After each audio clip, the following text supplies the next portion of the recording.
Hi and welcome back to my YouTube channel Truly Twisted. So कैसे हैं आप सब? आई होप आप सब अच्छे होंगे एंड सेफ होंगे। मैं श्रुति आप सबके साथ आ गई हूँ एक और वीडियो लेकर। लेकिन वीडियो में जाने से पहले अगर आप सब मेरे चैनल पर नए हैं तो जरूर से मेरे चैनल को सब्सक्राइब कर लें।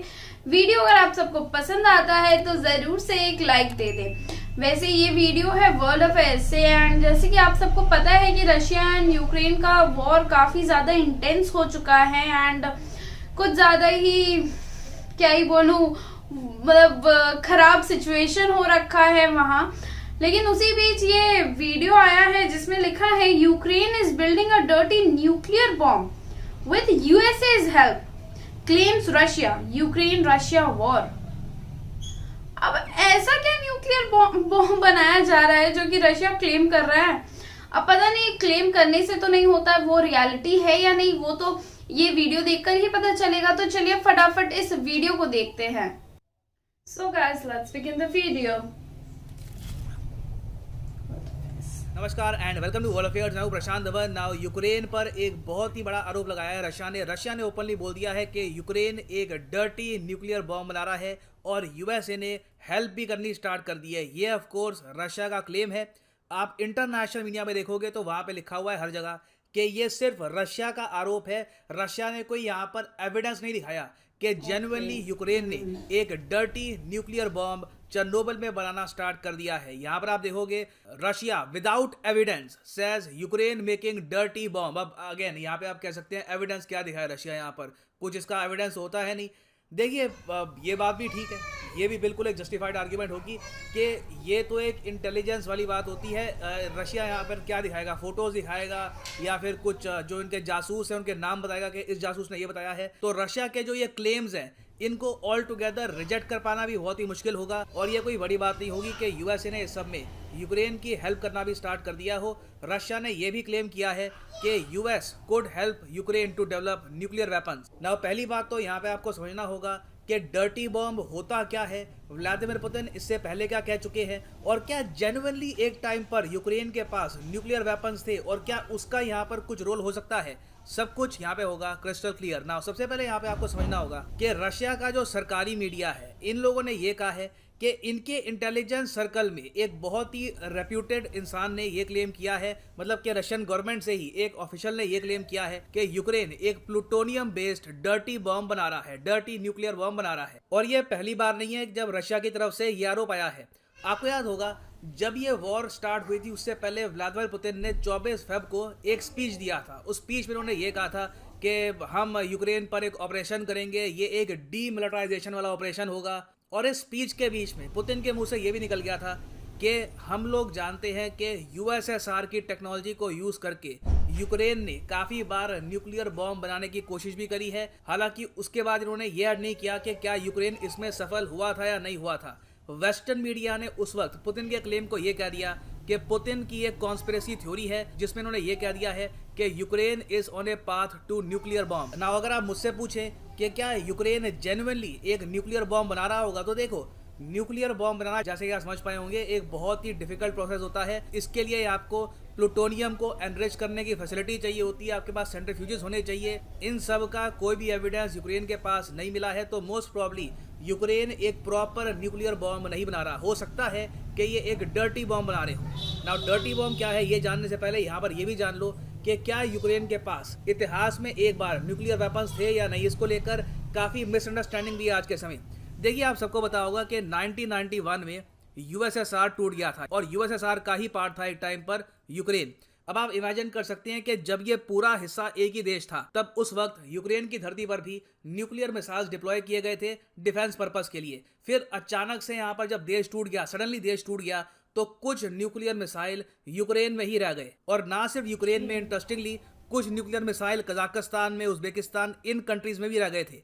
और सिंस रशिया ने क्लेम कर दिया कि सारे न्यूक्लियर वेपन्स बिलोंग करते हैं रशिया को, रशिया ही अकेली एक न्यूक्लियर वेपन कंट्री बन के उभरेगा after the fall of USSR. तो उसके बाद देखा गया कि 1994 में अंडर द बुदापेस्ट मेमोरेंडम एक आपके लिए एग्रीमेंट हुआ था, उसके under Ukraine, Kazakhstan, various countries ने जो यूएसएसआर के टाइम के न्यूक्लियर मिसाइल थे ये वापस दे दिए रशिया। अब ये बात सुन के कई लोग कहते हैं कि this is such a foolish move, ऐसा करने की क्या जरूरत थी, न्यूक्लियर मिसाइल अपने पास रखते, आपको तो बिना कुछ किए न्यूक्लियर मिसाइल मिल रहे थे, this was such a blunder. देखो यहाँ पे आपको ये समझना होगा कि यूक्रेन के पास जो न्यूक्लियर मिसाइल थे, जो कजाकिस्तान के पास भी थे, ये बेसिकली यूजलेस थे रशिया के कोड्स के बिना। इस पर एक बहुत ही अच्छी एक रिपोर्ट भी पब्लिश करी गई है, the myth of Ukraine's deterrent. In missiles को लॉन्च कैसे करना है, इनका विस्फोट कैसे होगा, इन सब के कोड्स, कोडेक्स सब कुछ मॉस्को के पास थे। यहाँ पे आप देखोगे लिखा है Moscow retained complete command and control and Kyiv never had access to the authorisation code necessary to launch them. तो आप कह लीजिए यूक्रेन के पर्सपेक्टिव से वो मिसाइल डमी ही थी। यूक्रेन अगर उन मिसाइल को रखता भी अपने पास तो आज के समय जो वॉर चल रही है उसमें उसका जीरो इम्पैक्ट होता। हाँ, मैं यहाँ पर ये जरूर ऐड करूंगा कि जब रशिया ने फिर 2014 में यूक्रेन से क्राइमिया छीन लिया, उसके बाद यूक्रेन ने कहा कि ये बुदापेस्ट मेमोरेंडम की वायलेशन हुई है, क्योंकि 1994 में यूक्रेन को एटलीस्ट इतनी एश्योरेंस दी गई थी कि अगर यूक्रेन न्यूक्लियर मिसाइल जो इनके पास पड़े हुए हैं रशिया को वापस कर देता है तो उसके बदले में रशिया इंश्योर करेगा कि यूक्रेन पर कभी in the future nuclear attack ना हो जाए। इवन दो यूक्रेन के पास कभी प्रॉपरली न्यूक्लियर मिसाइल थे नहीं, ये लोग मानते हैं कि रशिया ने इनके साथ 1994 में छल किया था, झूठ बोल के इनसे मिसाइल वापस ले लिए थे। और इसलिए अब रशिया के हिसाब से यूक्रेन ने एक डर्टी न्यूक्लियर बॉम्ब बनाना स्टार्ट कर दिया है। अब डर्टी न्यूक्लियर बॉम्ब क्या होता है, देखिए आप इमेजिन करिए एक न्यूक्लियर पावर प्लांट से जो भी रेडियोलॉजिकल आपके पास कोई वेस्ट निकलता है, आपके पास प्लूटोनियम है, वहाँ पे जो भी रेडियो एक्टिव मटीरियल आपको मिलता है जिससे ह्यूमन बॉडी को नुकसान हो सकता है, आप उस सबको इकट्ठा करते हैं और उसके आसपास डायनामाइट्स, जो भी आपको एक्सप्लोसिव डिवाइस मिलते हैं, इस सब का एक बहुत ही बड़ा डिवाइस बना देते हैं, एक बॉम्ब बना देते हैं। इसको कहा जाता है एक डर्टी बॉम्ब। डर्टी बॉम्ब बहुत ज़्यादा अनऑर्गेनाइज्ड होता है, ये एक न्यूक्लियर बॉम्ब की तरह एक्सप्लोड नहीं करता, ठीक है। न्यूक्लियर बॉम्ब एक अपने आप में आप कह लीजिए बहुत ही एडवांस टेक्नोलॉजी का रिजल्ट होता है, उसको बनाने में भी काफ़ी टाइम लगता है। एक डर्टी बॉम्ब आप देसी लैंग्वेज में आप कह लीजिए बस एक जुगाड़ टाइप की चीज़ होती है जिसका मेन काम होता है डर फैलाना। एक डर्टी न्यूक्लियर बॉम्ब को कहीं पे विस्फोट किया जाएगा तो वहाँ पर न्यूक्लियर मटेरियल से कम डैमेज होगा, जो एक्चुअल यहाँ पे डैमेज होने वाला है वो डायनामाइट्स और एक्सप्लोसिव से ही होगा। हाँ बिल्कुल, ये इम्पैक्ट बिल्कुल होगा कि आसपास से रेडिएशन बहुत ज़्यादा फैल जाएगा तो उससे लोग डरा हुआ महसूस करेंगे, उससे तो आप कह लीजिए पैनिक फैल जाएगा और हो सकता है कि एक आर्मी जो एडवांस कर रही है ये कुछ समय के लिए रुक जाए। तो कम शब्दों में डर्टी बॉम्ब कहीं से भी उतना डेंजरस नहीं होता जितना एक एक्चुअल न्यूक्लियर बॉम्ब होता है। अब रशिया अपनी तरफ से ये क्यों कह रहा है कि यूक्रेन एक डर्टी बॉम्ब तैयार कर रहा है, इसके दो रीजन हो सकते हैं। पहला रीजन ये है कि ये अपने सैनिकों को एक मैसेज सेंड कर रहे हैं कि कल को तुम्हें अगर मान लो यूक्रेन के अंदर न्यूज मिलती है या फिर तुम्हारे सामने क्योस फैल जाता है, यूक्रेनियंस कहते हैं कि अरे यहाँ पर तो रेडिएशन फैल गया, न्यूक्लियर बॉम्ब का विस्फोट हुआ है, तो एक बार चेक कर लेना, कोई बड़ी बात नहीं है कि ये डर्टी न्यूक्लियर बॉम्ब भी हो। दूसरी बात यहाँ पर यह भी है कि शायद रशिया यहाँ पर एक प्रीटेक्स्ट बना रहा है एक न्यूक्लियर स्ट्राइक का। ये यहाँ पर ऑलमोस्ट आप कह लीजिए एक रीजन बना रहे हैं कि कल को इनको भी न्यूक्लियर स्ट्राइक करनी हो तो उसके पीछे इनके पास प्रॉपर रीजन हो, प्रॉपर रैशनल हो। क्योंकि याद रखिएगा जिस तरीके से इंडिया ने नो फर्स्ट यूज वाली पॉलिसी अपना रखी है वैसी पॉलिसी रशिया की नहीं है। रशिया की न्यूक्लियर स्ट्राइक जो कमांड है ये ऑलरेडी अलर्ट पे है और सिंस प्रीवियस वीडियो में जैसे मैंने आपको बताया था अब वेरियस कंट्रीज से वॉलंटियर्स खुद ही यूक्रेन में जा रहे हैं यूक्रेन की हेल्प करने के लिए। ये सब देखकर पॉसिबल है, मैं अभी भी कहूँगा पॉसिबल है कि रशिया एक बार को न्यूक्लियर ऑप्शन यहाँ पर यूज करे। और फाइनली यहाँ पे मैं आपसे एक क्वेश्चन पूछूंगा, बहुत इंपॉर्टेंट क्वेश्चन आज के समय, ये टॉपिक सिंस काफी न्यूज में है, कोई बड़ी बात नहीं है कि किसी भी एग्जाम में ये क्वेश्चन आपसे पूछा जाए। क्वेश्चन ये है कि यूनाइटेड नेशंस हर साल international day against nuclear test किस दिन ऑब्जर्व करता है। बिल्कुल जैसे आप समझ पा रहे होंगे इस दिन यूएन बात करता है कि दुनिया भर में किसी भी कंट्री को न्यूक्लियर टेस्ट नहीं करने चाहिए। आपको बताना है कि किस डेट को ये ऑब्जर्व किया जाता है, 1 जनवरी, नवंबर 3, 29 अगस्त या फिर 29 सितंबर। कमेंट सेक्शन में करिए उत्तर, जो लोग सही आंसर करेंगे उनके आंसर को मैं हार्ट दे दूंगा। वैसे मुझे अजीब लग रहा है इस साल जब ये डे यूएन ऑब्जर्व करवाएगा तो कई देश कहेंगे कि देखिए ये तो बात गलत है, क्योंकि यूक्रेन का हाल देखकर एक बार तो न्यूक्लियर टेस्ट कर ही दो, न्यूक्लियर बॉम्ब बना ही दो। क्योंकि अगर आपके पास न्यूक्लियर बॉम्ब नहीं है तो रशिया जरा कंट्री आपको अटैक कर सकता है। तो खैर the future of the world is quite uncertain. और फाइनली यहाँ पर मैं ये भी ऐड कर दूँ कि लाइफ में अगर आप एक बार एक प्रॉपर अटेम्प्ट देना चाहते हैं यूपीएससी एग्जाम के लिए तो कमेंट सेक्शन में जाओ, पिन कमेंट में मिलेगा आपको ये लिंक, यूपीएससी वाले लिंक पे करो क्लिक और यहाँ पे आप परचेज कर पाएंगे ये यूनिक कॉम्बो पैकेज जिसके अंदर आप प्रीलिम्स मेंस ऑप्शनल तीनों की तैयारी कर सकते हैं इन अ सिंगल परचेज।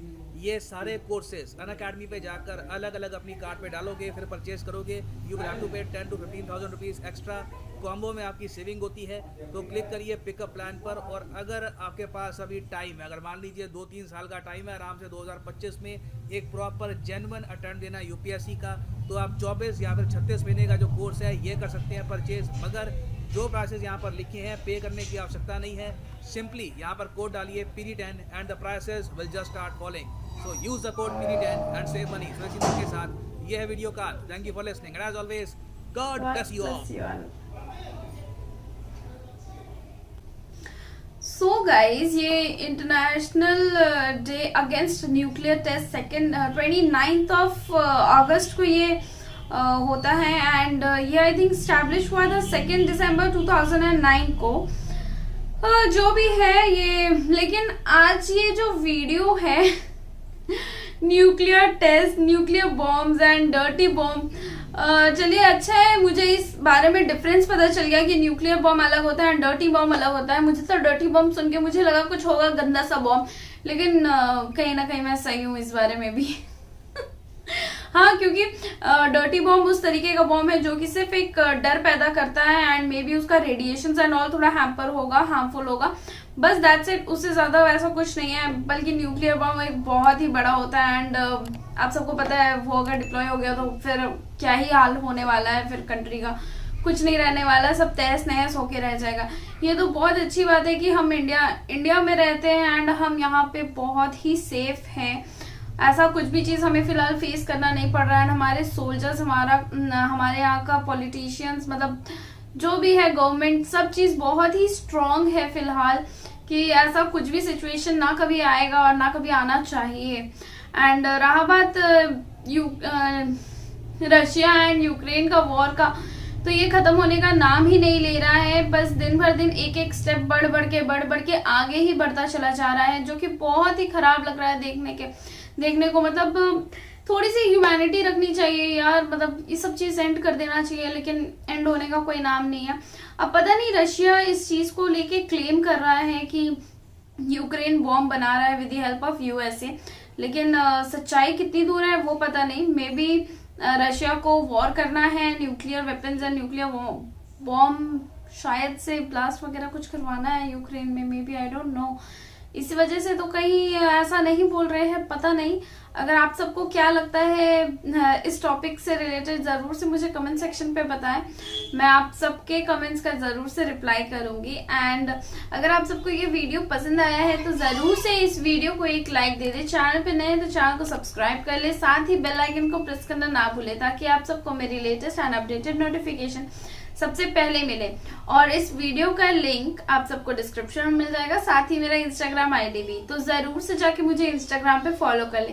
एंड इस वीडियो को अपने फ्रेंड्स एंड रिलेटिव्स के साथ शेयर करना ना भूलें। मिलती हूँ आप सबसे अगले वीडियो में। Till then take care and bye bye.